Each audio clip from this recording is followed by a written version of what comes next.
이 정도로 활약한다면 KBO를 넘어 메이저리그에서도 통할 수준이다. 기아 타이거즈의 불펜 투수 조상우가 스프링 캠프에서 연일 강속구 퍼레이드를 선보이며 주변을 놀라게 하고 있다. 지난 겨울 야심차게 트레이드로 영입된 조상우가 올 시즌 기아 타이거즈의 2연패를 완성할 핵심 퍼즐로 떠오르는 가운데 메이저리그 출신의 새로운 외국인 타자 패트릭 위즈덤은 미국에서도 이렇게 위력적인 직구는 흔치 않다. 솔직히 나도 쉽게 공략하기 어렵다 며 찬사를 보냈다고 한다. 여기서 끝이 아니었다. 지난해 기아에서 에이스 역할을 했던 제임스 네일 역시 조상우의 투구를 지켜본 후 이 정도 직구라면 미국에서도 충분히 통할 수 있다. 나도 그의 노하우를 배우고 싶다 며 극찬을 아끼지 않았다고 한다. 최상의 몸 상태와 150km를 가뿐히 넘는 묵직한 직구로 이범호 감독을 비롯해 투수진과 동료들의 기대를 한몸에 받고 있는 조상우는 이 정도라면 2년 연속 우승도 가능하다는 말이 결코 허언이 아님을 입증하고 있다. 관련 내용을 자세히 정리해드리겠다. 기아 타이거즈는 2024 시즌에 통합 우승이라는 최고의 성과를 달성했다. 그러나 시즌 종료 후 장현식이 FA로 LG 트윈스로 이적하며 전력 손실을 겪었다.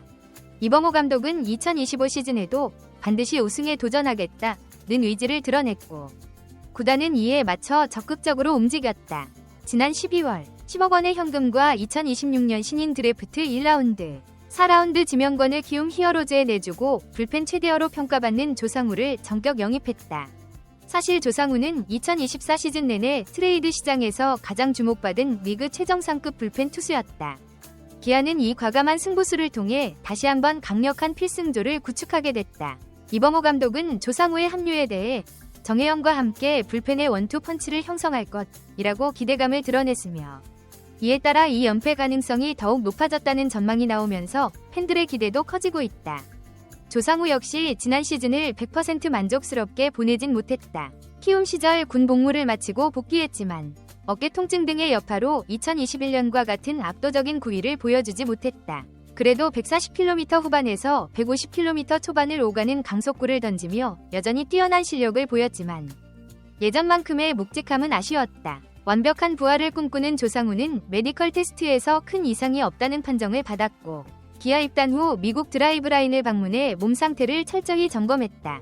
이번 스프링 캠프를 통해 점차 구속과 제구가 안정되고 있다고 한다. 이에 이범호 감독과 코칭 스태프는 이 정도라면 키움 시절 전성기의 조상우로 돌아올 가능성이 높다며 만족감을 표했다. 특히 이번 스프링 캠프에서 함께 훈련 중인 2명이 메이저리그 출신 선수들의 극찬이 눈길을 끈다. 기아가 올해 새롭게 영입한 외국인 타자 패트릭 위즈덤은 시카고 컵스에서 20홈런 이상을 기록한 강타자로 그는 조상우의 공은 내가 미국에서 뛰던 시절에도 자주 볼 수 없는 수준이다. 지금 컨디션도 이 정도라면 시즌 중엔 더욱 위협적일 것이라며 감탄을 금치 못했다. 또한 지난해 기아의 에이스로 활약한 제임스 네일도 조상우의 투구를 가까이서 지켜본 후 직구 구위가 정말 뛰어나다. 솔직히 나도 배우고 싶을 정도라고 극찬했다. 보통 외국인 선수들은 동료 투수를 칭찬할 때 신중한 표현을 사용하지만 이번에는 더욱 강한 표현을 사용했다는 점에서 팀 분위기가 한층 고무되어 있다는 것을 알 수 있다.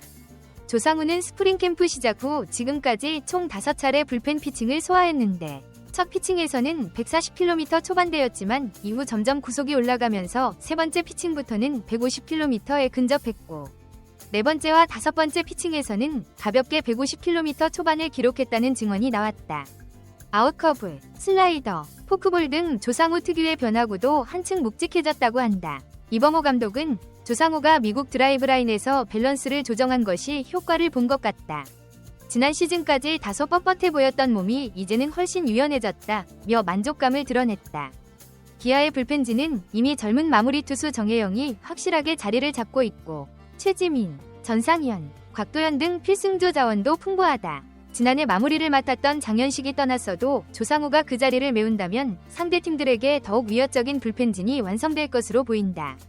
정혜영은 조상우 형이 합류하면서 개인적으로 긴장되기도 했지만 좋은 동기부여가 된다. 상우 형은 어릴 때부터 대단한 투수였고 배울 점이 많다. 올해 기아 투수진은 더욱 강해질 것이라며 자신감을 내비쳤다. 실제로 두 선수가 각각 8회와 9회를 책임진다면 기아가 후반 리드를 놓치는 일이 현저히 줄어들 것이라는 예상이다.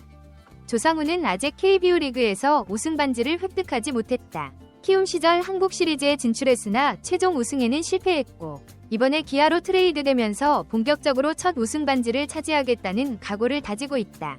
게다가 올 시즌을 마치면 FA 자격을 얻기 때문에 재계약 및 가치를 높이기 위해서도 최고의 성적이 절실하다. 이범호 감독은 조상우가 건강하게 잘 던진다면 2년 연속 우승 가능성이 더욱 커진다고 밝혔으며, 구단도 조상우가 완전히 적응한다면 외국인 원투펀치와 양현종, 윤영철이 이끄는 선발진을 뒷받침하는 초호화 불펜이 구축될 것으로 기대하고 있다. 조상우는 작년 시즌 중반 어깨 통증으로 한동안 이탈했고, 그 여파로 2021년 수준의 구위를 완전히 회복하지 못했다는 평가를 받았다. 스스로도 군 제대 후 아직 예전 감각을 찾지 못했다며 아쉬움을 드러낸 바 있다. 그러나 이번 겨울 기아 유니폼을 입고 미국 드라이브라인 훈련을 통해 몸 상태를 점검하며 확실히 달라진 모습을 보이고 있다. 메디컬 테스트에서도 이상이 없다는 결과를 받았고, 1차 캠프에서 불편함 없이 훈련을 소화하며 불펜 피칭에서도 호평을 받고 있다. 기아는 올해도 통합 우승을 목표로 하고 있으며, 정혜영과 조상우가 불펜을 책임진다면 2년 연속 정상에 오를 가장 강력한 후보로 거론될 것이다. 과연 시즌이 시작된 후에도 메이저리거들이 감탄한 9위를 유지할지 팬들은 설레는 마음으로 지켜보고 있다.